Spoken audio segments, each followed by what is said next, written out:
Hello everyone, मैं अरुणेश एक बार फिर से आपको सबल थर्टिक ऑनलाइन क्लास में आपका स्वागत करता हूं। पिछली क्लास में हम लोगों ने प्राचीन इतिहास से पढ़ने की शुरुआत कर दी थी। पाषाण काल हम लोगों ने बिहार से संबंधित जितने भी पाषाण काल से प्रश्न आते हैं उनको हम लोगों ने पढ़ लिया था।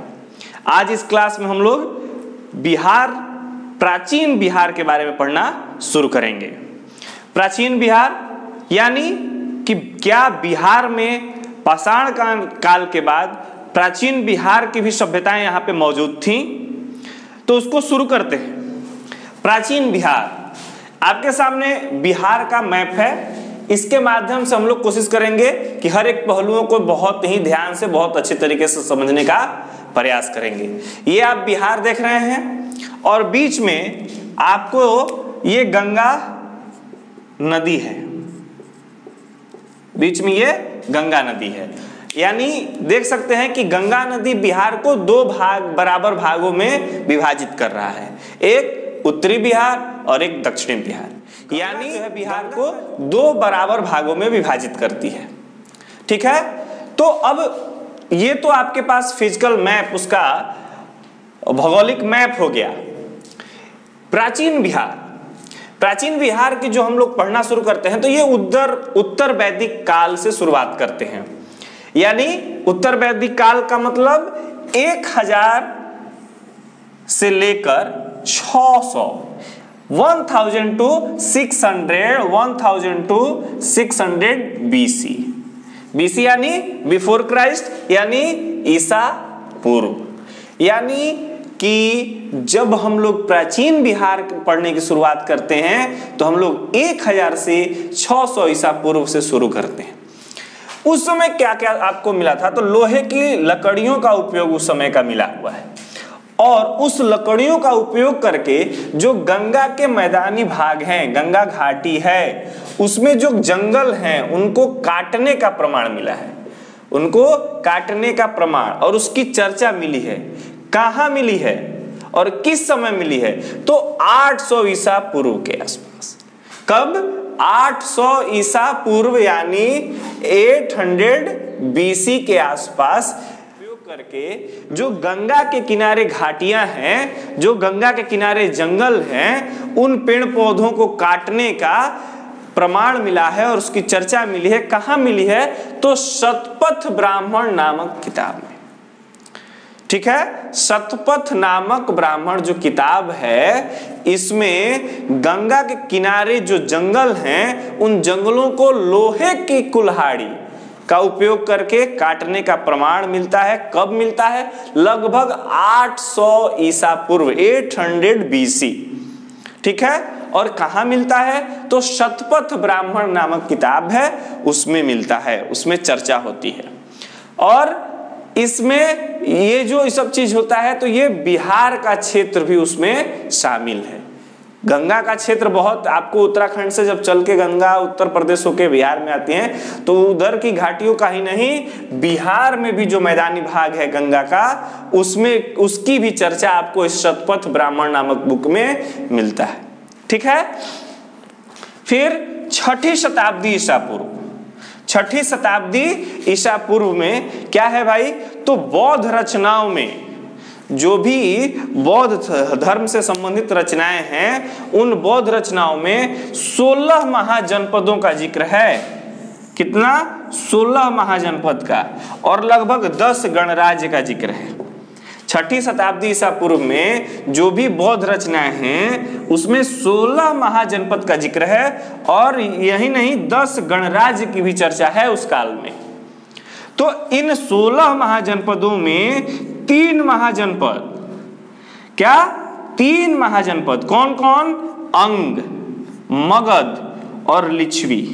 ये 3 महाजनपद, 3 गणराज्य कहां हैं? बिहार में है। बिहार के क्षेत्र में आपको ये 3 महाजनपद यानी 3 गणराज्य बिहार के क्षेत्र में स्थापित थे। कौन कौन? अंग, मगध और लिच्छवी। अंग के बारे में आप लोगों ने सुना होगा कि जो कर्ण था वो अंग देश का राजा, उसको दुर्योधन ने भेंट स्वरूप अंग दे दिया था। महाभारत काल में अंग का आप लोगों ने सुना होगा। मगध से आप लोगों ने जरासंध को सुना होगा कि मगध का क्षेत्र का राजा जो था जरासंध था, जिसको कृष्ण ने भीम के द्वारा उसका वध कराया था। तो इन सब की चर्चा आपको पूरे समय में बिहार में मिलता है। कौन कौन? 3 गणराज्य। तो इन 3 गणराज्य में नाम था अंग, फिर मगध और फिर लिच्छवी। लिच्छवी आपको गंगा के उत्तर साइड में, अभी थोड़ी देर में मैं बताऊंगा, और गंगा के इस साइड में इधर गया की तरफ ये मगध का पटना गया, ये सब मगध का क्षेत्र था, और फिर इस साइड में भागलपुर की तरफ ये सब आपको अंग। लोग जो बिहार के 3 महाजनपद थे, उन तीनों महाजनपदों को एक एक करके हम लोग उनके बारे में कुछ जो इंपॉर्टेंट जानकारियां हैं, जो परीक्षा के दृष्टिकोण से बहुत ही जरूरी है, जो एग्जाम्स में आते हैं, उनके बारे में उनको समझने का प्रयास करेंगे। तो लिच्छवी गणराज्य, सबसे पहले हम लोग लिच्छवी गणराज्य के बारे में पढ़ते हैं। तो जो लिच्छवी गणराज्य था वो गंगा नदी के उत्तर में उसका विस्तार था। ये आपको मैप देखने आता ही होगा, ऊपर में नॉर्थ होता है यानी उत्तर, नीचे में साउथ, दाहिने साइड में आपको पूरब और बाएं साइड में पश्चिम होता है यानी ईस्ट और वेस्ट। तो गंगा नदी, ये जो गंगा नदी है उसके उत्तर में लिच्छवी गणराज्य का विस्तार था। यानी ये जो क्षेत्र था ये किसका था? वैशाली का क्षेत्र था, वैशाली थी, और ये लिच्छवी गणराज्य का क्षेत्र था। ठीक है, गंगा के उत्तर पटना से नजदीक इस साइड में आपको मुजफ्फरपुर, वैशाली, ये का विभिन्न, और ये जो लिच्छवी राज था वो विभिन्न गणराज्यों का महासंघ था। बहुत सारे गणराज्य मिलाकर लिच्छवी गणराज्य बना था। ठीक है, और इसकी जो सीमाएं हैं वो वर्तमान वैशाली और मुजफ्फरपुर जिलों तक फैली हुई हैं। वर्तमान में वैशाली और मुजफ्फरपुर जिलों तक इसकी सीमाएं फैली हुई हैं। आपके लिए एक प्रश्न है और मैं जानता हूं कि आप उसका बहुत ही सही उत्तर देंगे कि जो गंगा नदी है ये टोटल बिहार में इसकी टोटल लंबाई कितनी है? 2 प्रश्न आपके लिए रहेगा कि गंगा नदी की बिहार में लंबाई कितनी है। मैं अगले क्लास में आपको जरूर बता दूंगा। आपके लिए इस क्लास के लिए प्रश्न है, जो भी वीडियो देख रहे हैं उनके लिए, कि बिहार में गंगा नदी की लंबाई कितनी है।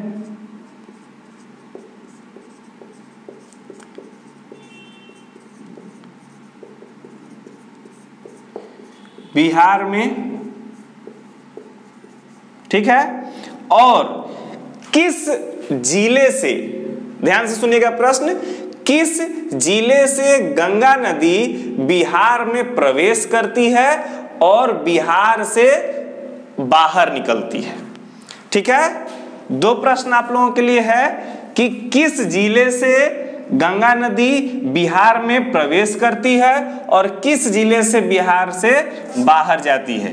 ये आपको यूपी है, यूपी और इस साइड में वेस्ट बंगाल। और ठीक है,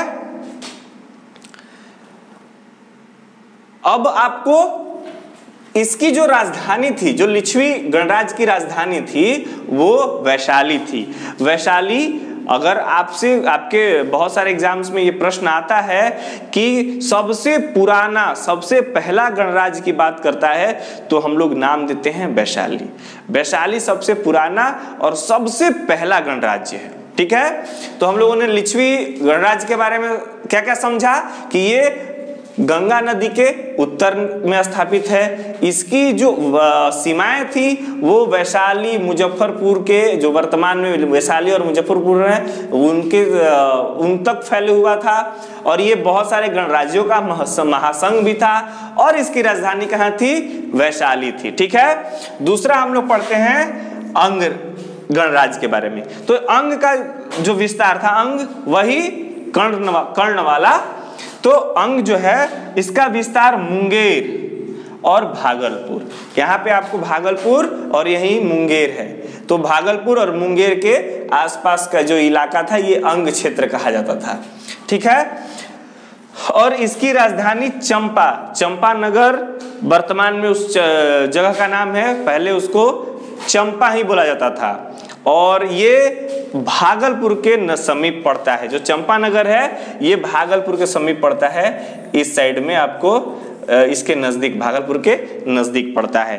अंग के बारे में कि अंग का जो विस्तार था वो मुंगेर और भागलपुर के तरफ, जिलों के तरफ था। और इसकी राजधानी जो थी वो चंपा थी, जो वर्तमान में चंपानगर के नाम से जानी जाती है। और चंपानगर कहाँ पे, चंपा कहाँ पे है, तो भागलपुर के समीप है।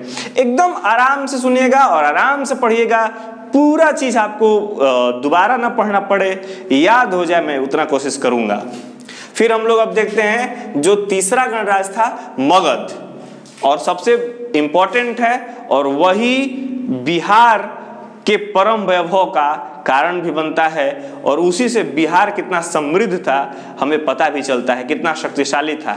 उसी से ये भी मालूम चलता है कि एक समय था जब पूरे भारतवर्ष, जो भारतवर्ष यहाँ तक नहीं है, अफगानिस्तान से लेकर आपको आगे तक पूर्वी क्षेत्र तक मगध का ही आधिपत्य था, साम्राज्य था, स्थापित था। मैंने बताया मगध जो है बहुत ही शक्तिशाली राज्य बन गया आने वाले समय में। और मगध से संबंधित क्या प्रश्न आते हैं और क्या, कि मगध जो था, मगध गणराज्य, मगध साम्राज्य, ये जो क्षेत्र था ये पटना, नालंदा और गया जिलों के क्षेत्र में था। जो पटना, वर्तमान में पटना, नालंदा और गया का जो क्षेत्र है, इसमें जो है ये पटना, नालंदा और गया, ऐसे ये सब जो क्षेत्र था ये सब आपको मगध क्षेत्र में आता था।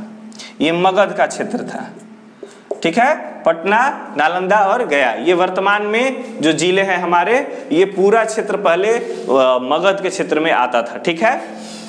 इसकी जो राजधानी थी वो गिरिव्रज, सबसे पुराना नाम गिरिव्रज, इसके बाद राजगृह, और फिर वर्तमान में अब उसका नाम क्या है, राजगीर है। बहुत सारे लोग उसके नाम के बारे में जानते होंगे। पटना में रहने वाले जो भी बंधु हैं वो अवश्य राजगीर घूमने जाते हैं, अगर जो नहीं गए हैं वो भी राजगीर घूम ले। राजगीर चारों तरफ से पहाड़ियों से घिरा हुआ, 5 या 7 पहाड़ी बोला जाता है, उससे घिरा हुआ एक और जगह है। तो जो राजधानी बनाने का पहले कॉन्सेप्ट था वो यही था कि या तो चारों तरफ से, मतलब तीन तरफ से आपको नदी हो, नदी के छोर पे बनती थी, या फिर चारों तरफ से घिरा हुआ एक ऐसा जगह हो जहां पे दुश्मन का आक्रमण आसानी से न हो सके। तो राजगीर, ये वर्तमान में राजगीर या गिरिव्रज या राजगृह जो था वो पहाड़ियों से घिरा हुआ जगह था, इसलिए वो दुश्मन आसानी से उस पर आक्रमण नहीं कर सकते थे। तो हम लोगों ने लिच्छवी, अंग, मगध तीनों के बारे में जो महत्वपूर्ण जानकारी थी उसको हम लोगों ने प्राप्त किया। अगले क्लास में हम लोग मगध साम्राज्य का उत्कर्ष, किस तरह से मगध साम्राज्य उत्कर्ष तक पहुंचा, बिंबिसार, अजातशत्रु, इन सब ने किस तरह से शुरुआत किया, कैसे नंद के बाद मौर्य वंश की स्थापना हुई, इन सब बातों को, इन सब की चर्चा हम लोग विस्तार से पढ़ेंगे। और ये सब चीज किस तरह से बिहार से संबंधित है और बिहार प्रशासनिक सेवा में किस प्रकार के प्रश्न आते हैं, इन सब को हम लोग जानेंगे। तब तक के लिए बहुत बहुत धन्यवाद। जय हिंद।